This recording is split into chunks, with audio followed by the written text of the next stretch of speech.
Germany நியோராவின் புத்தாண்டு கால புடவைகள் மலிவு விற்பனை. சாரிகள் 70% வரை, லெகங்கா 50% வரை, சுடிதார் 30 முதல் 50% வரை. 1ஆம் தேதி காலை 10 மணி முதல் மாலை 5 மணி வரை ஹுனஃபெல்ட் ஸ்ட்ராசா 63B வூப்பெட்டாலில். 2ஆம் தேதி காலை 10 மணி முதல் இரவு 8 மணி வரை ஒரு நாள் மலிவு விற்பனை. அனைத்தும் 50% வரை விலை கழிவு. லூட்விக் ஸ்ட்ராசா 19, பிராங்க்ஃபர்ட், ரெய்னஸ் ஸ்ட்ராசா 71A டோட்முண்ட் ஆகிய இடங்களில். 3ஆம் தேதி மெகா சேல் சுல்ஸ்பாக் ஸ்ரீ மகா மாரியம்மன் ஆலய மண்டபத்தில் காலை 10 மணி முதல் மாலை 5 மணி வரை.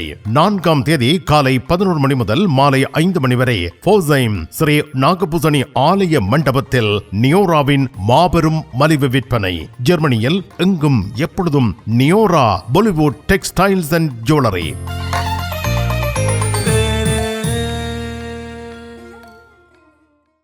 தமிழ் காட்சி ஊடகத்திற்கு நீங்கள் வழங்கி வருகின்ற ஆதரவுக்கு எமது நன்றியை தெரிவித்துக் கொள்கின்றோம். இதுவரையில் சப்ஸ்கிரைப் செய்யாது இருக்கின்ற உறவுகள் தயவு செய்து சப்ஸ்கிரைப் செய்து உங்கள் ஆதரவை தமிழ் காட்சி ஊடகத்திற்கு வழங்கிக் கொள்ளுமாறு மிக்க அன்போடு வேண்டிக் கொள்கின்றோம். மிக்க நன்றி.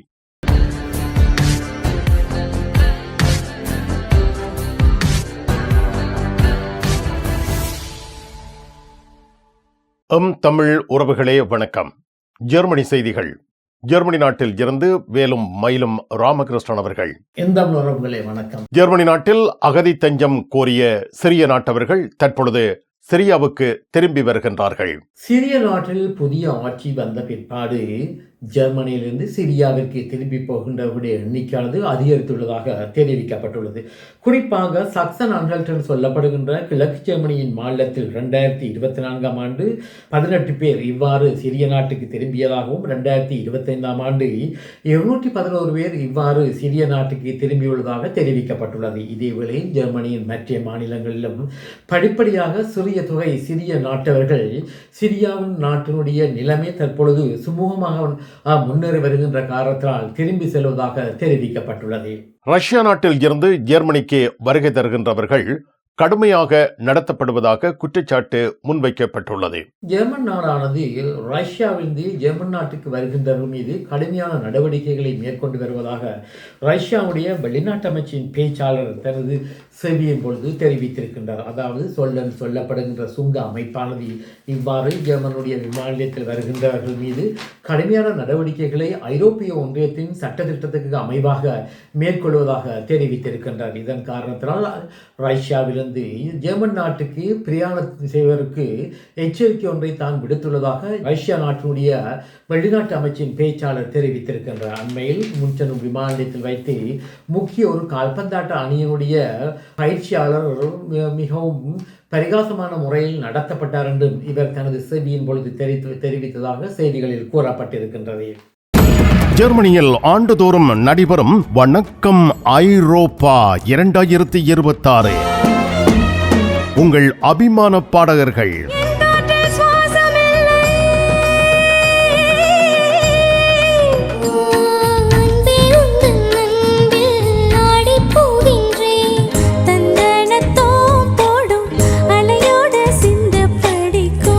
இசை கலைஞர்கள் மயக்கம் என்ன இந்த மௌனம் என்ன மணிமாளிகை தான் கண்ணே.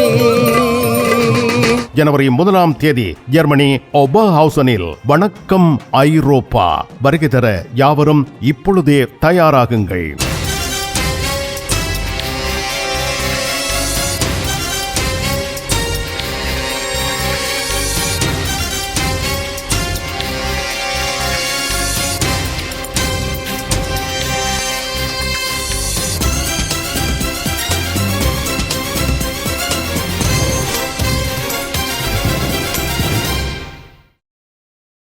டோட்முண்டில் ராஜமுத்திரை SK சில்க்ஸ் பாரடைஸ். உங்களுக்கு பிடித்தமான ஆடைகள் அனைத்தும் மாபெரும் மலிவு விற்பனை.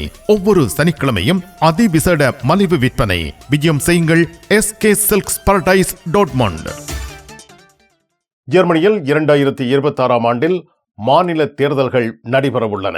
2026 ஆண்டு ஜெர்மனியின் பல மாநிலங்களுக்கான தேர்தல் நடைபெற இருக்கின்றது. குறிப்பாக சாக்சன் அன்ஹல்ட், மெக்லன்பெர்க் போக்கமன், பாடன்-வூர்ட்டம்பெர்க் மற்றும் ரைன்லாந்து ஃபால்ஸ் போன்ற மாநிலங்களில் இந்த தேர்தல் நடைபெற உள்ள நிலையில் கிழக்கு ஜெர்மனியின் மாநிலங்களான மெக்லன்பெர்க் போக்கமன் மற்றும் சாக்சன் அன்ஹல்ட்டில் AFD சொல்லப்படுகின்ற அதிதீவிர வலது கட்சியானது மக்களிடையே மிகவும் சக்தி வாய்ந்த கட்சியாக தெரிய வந்துள்ளதாக புள்ளிவிவரம் ஒன்றில் தெரிவிக்கப்பட்டுள்ளது. அதாவது கோஃபாவ் என்று சொல்லப்படுகின்ற அமைப்பானது மேற்கொண்ட கருத்து கணிப்பின் பொழுது 40% மேற்பட்ட இந்த வாக்காளர்கள் இந்த கட்சிக்கு வாக்களிப்பார்கள் என்று எதிர்பார்க்கப்படுகின்றது. இதே வேளையில் மற்ற பிரதான கட்சிகளான CDU மற்றும் SPD போன்ற கட்சிகள் இந்த AFD சொல்லப்படுகின்ற கட்சியுடன் கூட்டாட்சி மேற்கொள்ள மாட்டார்கள் என்று தெரிவிக்கப்பட்டுள்ள நிலையில் AFD கட்சியினுடைய ஆதரவாளர்கள் இந்த கிழக்கு ஜெர்மனியின் ஒரு மாநிலத்தில் நிச்சயமாக மாநில முதல்வர் பதவியை AFD ஆனது கைப்பற்றும் என்றும் தெரிவித்ததாக இந்த புள்ளிவிவரத்தில் தெரிவிக்கப்பட்டுள்ளது.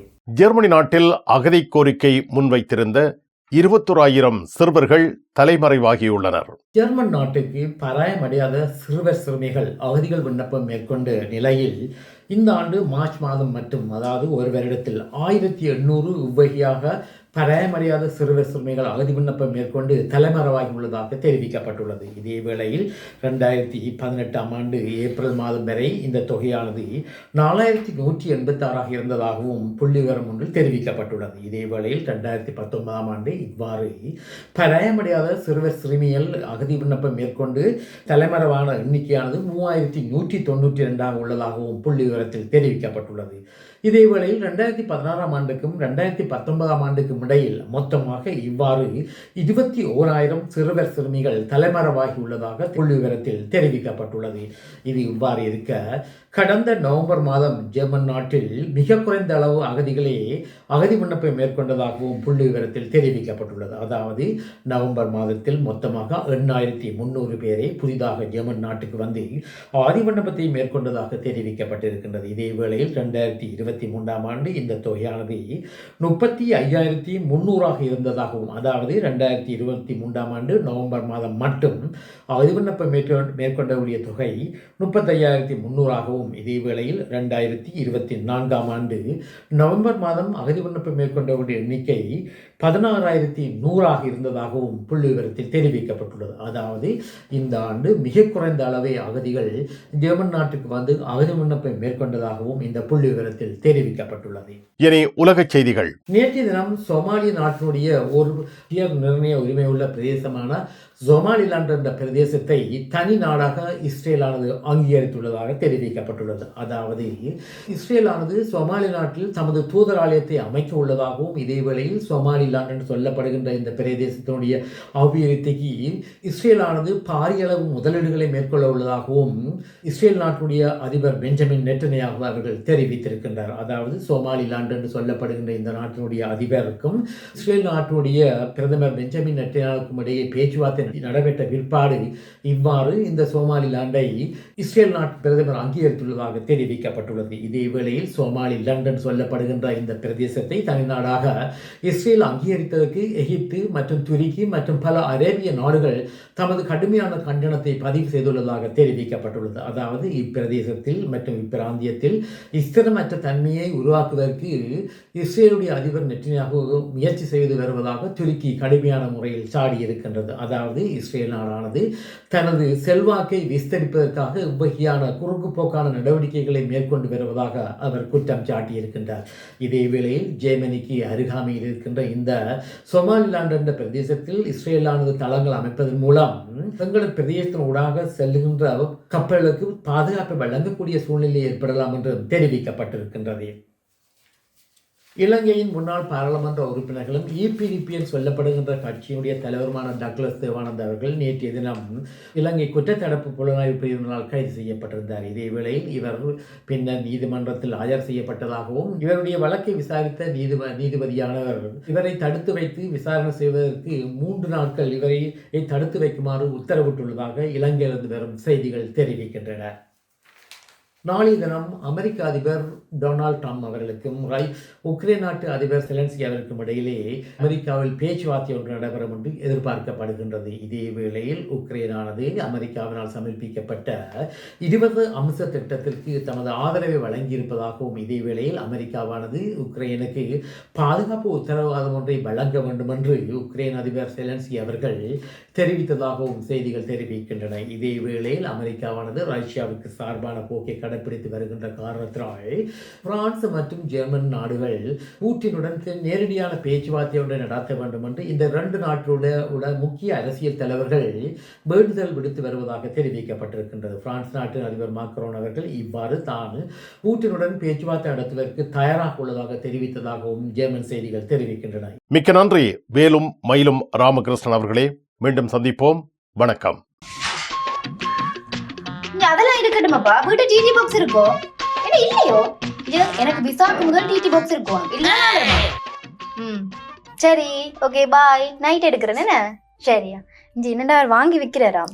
என்னப்பா உலகம் டிடி பாக்ஸ் எல்லாம் இருந்திருக்கு? இல்ல, அவர் என்னன்னு சொன்னா ஃபுட் சிட்டி வச்சுக்கிறாரு தானே, இப்ப கொஞ்சம் பிஸியா இருப்பார். அவர் வீட்டை டிவியும் பாக்குறீங்கள, அப்ப இப்ப நான் போறேன் தானே, இப்ப வாங்கி விற்பேன். மறந்துடாதீங்கோ, நீங்களும் வீட்டுல டிடி பாக்ஸ் வாங்கி வைங்க. தமிழ் தொலைக்காட்சிகளின் நிகழ்ச்சிகளை தங்கள் இல்லங்களுக்கு எடுத்து வருவதில் முன்னணி வகிப்பது டிடி பாக்ஸ். நீங்கள் விரும்பும் தொலைக்காட்சி நிகழ்ச்சிகளை இலகுவாக பார்த்து மகிழ டிடி பாக்ஸ். விவரங்களுக்கு 0049 1630 00 78 00.